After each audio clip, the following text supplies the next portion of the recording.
and all that things. Mwembeshi constituency faces many challenges such as limited schools, poor road infrastructure, as the Mwembeshi lawmaker explains. One of the biggest challenges we have got in agriculture is that the land which people are now doing the agriculture is not titled. These are traditional lands and they are doing traditional farming. So we find that one, in terms of the input, trying to produce according to the land hectareage, the output is too low. Why? These are just peasant farmers. So in agriculture terms, we find one, the people don't have the capacity in terms of the monies to buy the agricultural utilities which they are going to use. They are still using hoes, they don't have tractors, they want to farm inputs like maize, fertilizer, they've got problems into that. So the agriculture sector in terms of crop is actually hindered with no inputs and a lot of problems in how to do those things. The same agriculture, we can go to livestock. We don't have enough deep tanks. We don't have enough deep tanks. You find that a lot of people have got animals, but they're still keeping animals the traditional way. You find someone has got 10 animals this year, 10 years down the line, you still have got 10 animals. The breeding center, we have got a breeding center in Kawama. That breeding center has got no effect to the people who are living around. You find these people, they don't know that animals are supposed to breed annually. Every year have got a dropping. Every year have got they don't know that. So we have got a challenge in these things in trying to educate the people how we can harness these wetlands which are able to produce huge tonnages of meat and which you can sell into the European market. Let me come to the challenges of health. You will not one thing that we don't have a hospital. Our referral point is Lev Mwanawasa or the UTH. If there is any complication, let's say a mother is giving birth and there's a complication, they have to move that person, you can imagine, on a gravel road, 22 kilometers, 34 kilometers, sometimes as far as 40 kilometers on gravel road, rushing, coming to Levy Hospital or going to the UTH. That is a very big challenge. Though now we are trying to build a lot of these clinics around, dotted in each ward, want to have a health post in each ward, health post. But the major thing which you are looking at is a district hospital, which we need to build at an area called Jimbotera. Let me come to the mining activities. You will note that even when there are traces of gold, people don't know how to get these licenses. The mining industry, the one big mine like Nampundo mine for KSM, the way the mines used to run, it has actually dilapidated. These people are using people on casual labor, these casual labor matters where people are employed, they don't have even a pension. Whenever you want to, everything has just collapsed. There's a problem with the mining industry. There's another mine which is opening on the eastern side for universal mining for Trade Kings. This one is because of somehow the road network where they're supposed to transport their finished material from the mine to Kafue. It's also a problem, and up to now it's not fully operationalized. We are thinking that if this mine is going to open and start working, KCM realign their working culture, we see that there's a lot of mining activities, then we are going to have a good program. Let's dash to education. We have got a problem, a very big one. An educated community is a danger to itself and a danger to the nation. So you note that in Mwembeshi, there is no boarding school.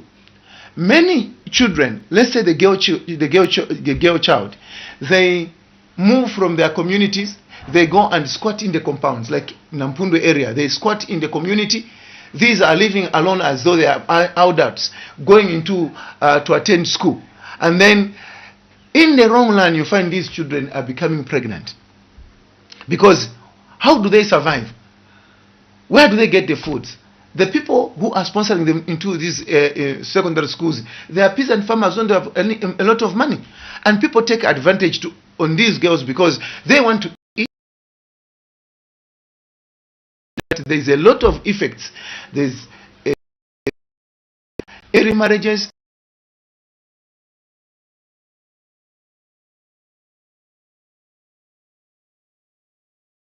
In a body are on. So some now runs us through his developmental agenda for Mwembeshi constituency. first and foremost, the road infrastructure. That one is the biggest priority, number one, which I am working on, and I'm hopeful that come next year and this budget, we're going to actually upgrade that one to between a standard, and then everything is going to happen.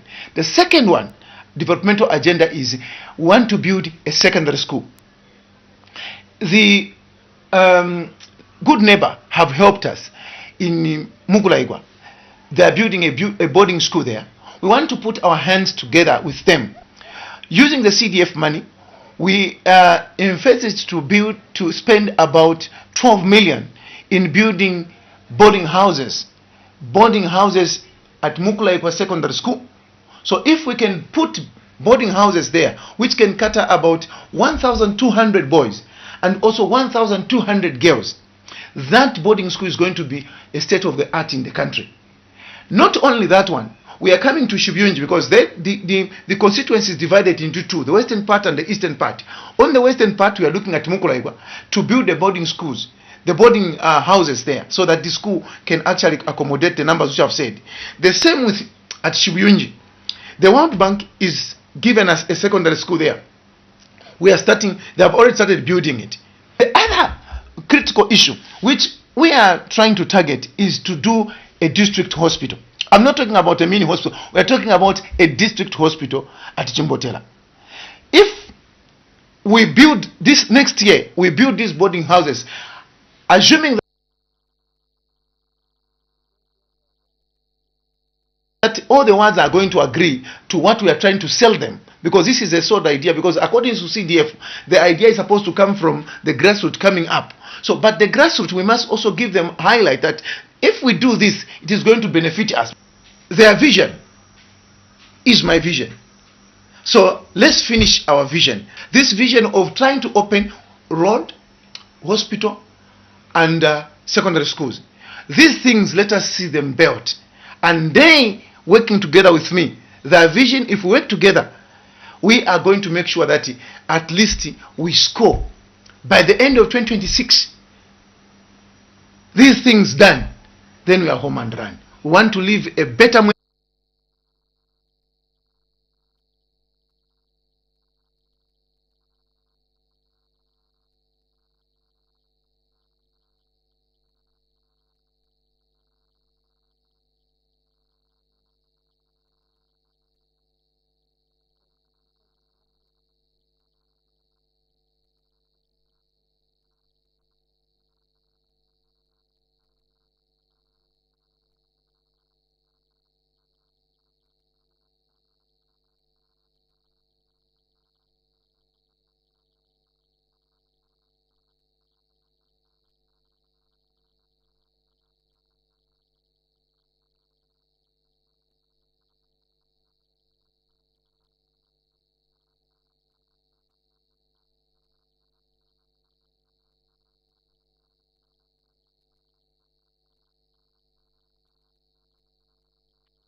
Okay, we are ready for you here.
social media holders, you can start. You'll join us.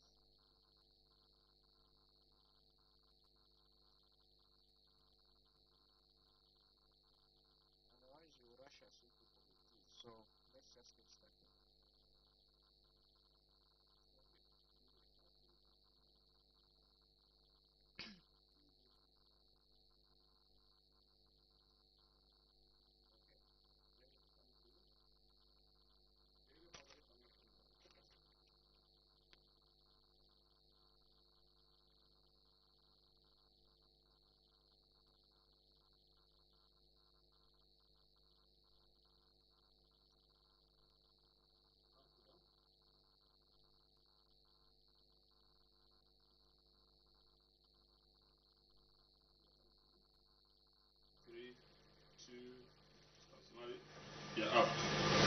This is Auditor and You program, and a special welcome to you, coming to you live from our Parliament buildings, the Auditor and You radio program. And we say welcome to you, our followers on social media platforms, viewers on television, and also listeners on radio. Today we look at audit of parastatal and statutory bodies, and we dive into findings of the financial management. And like always, we're Office of the Auditor General, who will help us to unpack the complexities of these findings and also discuss various implications for citizens and stakeholders. Welcome to you, my guests. On my far left, I have Mr. Lamba Mwamba Makasa, who is the Assistant Director, Public Debt and Investment Directorate. Welcome to the program. Thank you very much, Julius, and good morning, viewers. We also have Ms. Miriam Bukolo, who's also Assistant Director, Public Debt and Investment Audit Directorate, who is on my immediate left. Good morning and welcome to the program. Good morning, Julius. Good morning, viewers and listeners. I'm your presenter, Julius Samsmali, and on sign language interpretation, I have Ms. Chola Kauma. And we have just started consideration of the budget, and this time around it's being considered by sector. It's one thing that because at some end you also come into these two portions, how they've been utilized. Before we look at the topic of discussion today, what new developments do we have from your end as Office of the Auditor General? Well, thank you so much. I think from our side, what is important is that we execute in accordance with the provisions of the law, and of course there are a few things that you see on social media and these other various platforms where people are saying no, the Auditor General has